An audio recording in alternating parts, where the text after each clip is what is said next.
Well, hi everybody, and welcome back to Suburban Homesteader WY, Arizona.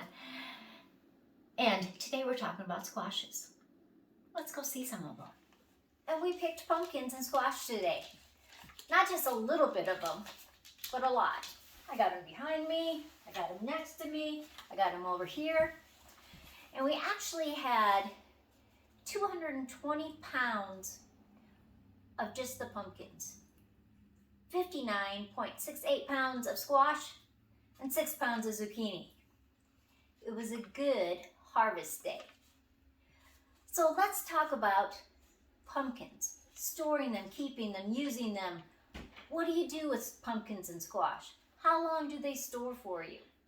Now what do I do? What can I do with all that 286.16 pounds of squash that we picked today?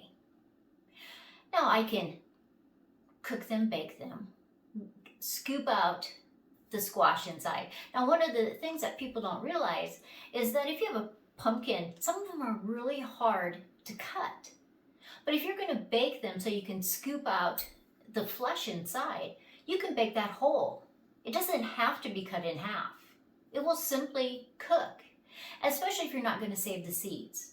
Now, if you're going to save the seeds, of course, you're going to scoop it out because you're going to roast them later. And so you have to scoop them out. Or you're going to save some of those seeds for later. And I am giving some seeds away. So if you're interested in some of my squash seeds, just send me an email.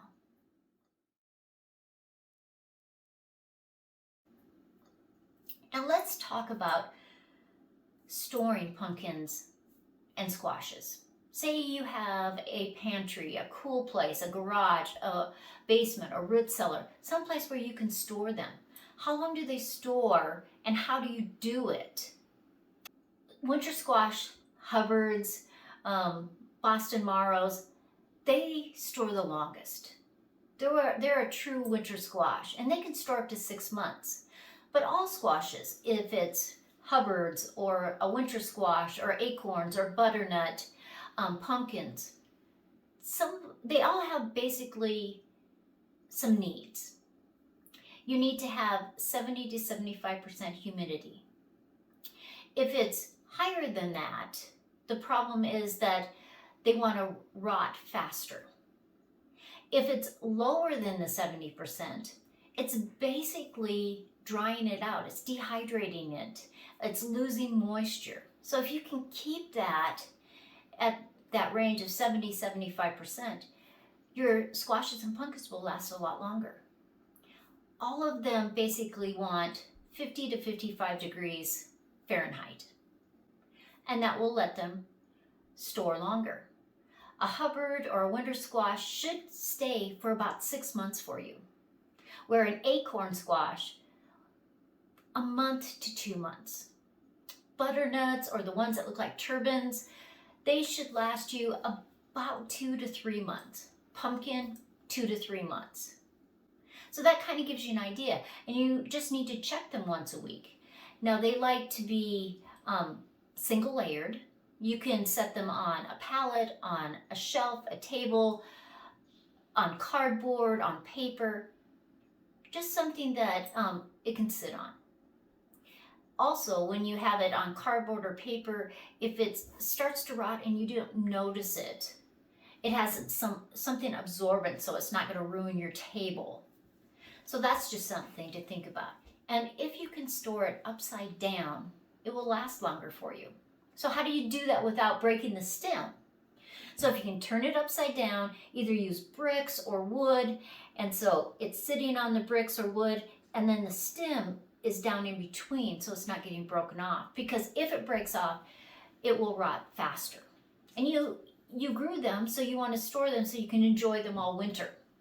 So those are just little tricks. In the area that you have them, make sure you don't have any apples or pears, any kind of fruit that will produce an ethylene gas, because that will speed the process and so that it would rot faster. It won't store as long for you. Now, how do I know when I should pick my pumpkins and squashes? What I look for is once the nights are under 50 degrees, I have to really start watching them. A lot of times we think, oh, it's a frost warning, I better pick them. But really, once it's continuously under 50 degrees at night, your pumpkins and squashes can get injured by those temperatures. And you'll see that the leaves start dying back because it's too cold for them at night. I always want that stem that's coming off my squash or pumpkin to be thick. It starts to turn more brown than that green color like the rest of the vine. And those give me ideas. The color is changing to the right color, that orange, or depending on what kind of squash you have, it could be changing to a different color. Those are things I look for. Because when I go through the expense and the idea of watering and weeding my squashes and pumpkins, I want them to last for a long time. Now, what did you do before there was dehydrators? How did people store them for a long time? Well, what they would do is they would cut them, slice them, scoop out, make sure the seeds are all scooped out, because they saved those. They ate them, they roasted them, they used them for their planting for the next year.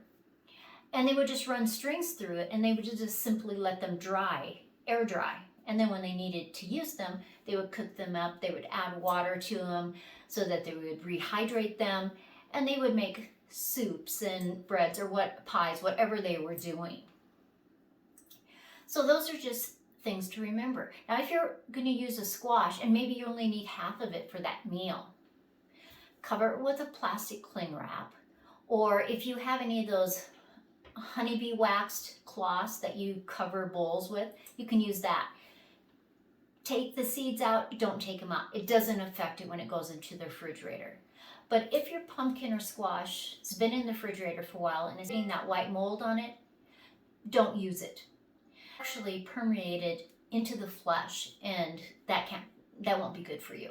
So those are things to remember. I will have some extra pumpkin and squash seeds. I'm going to cut them up tomorrow, some of them up. The rest of them I'm taking over to the grandkids, the big pumpkins.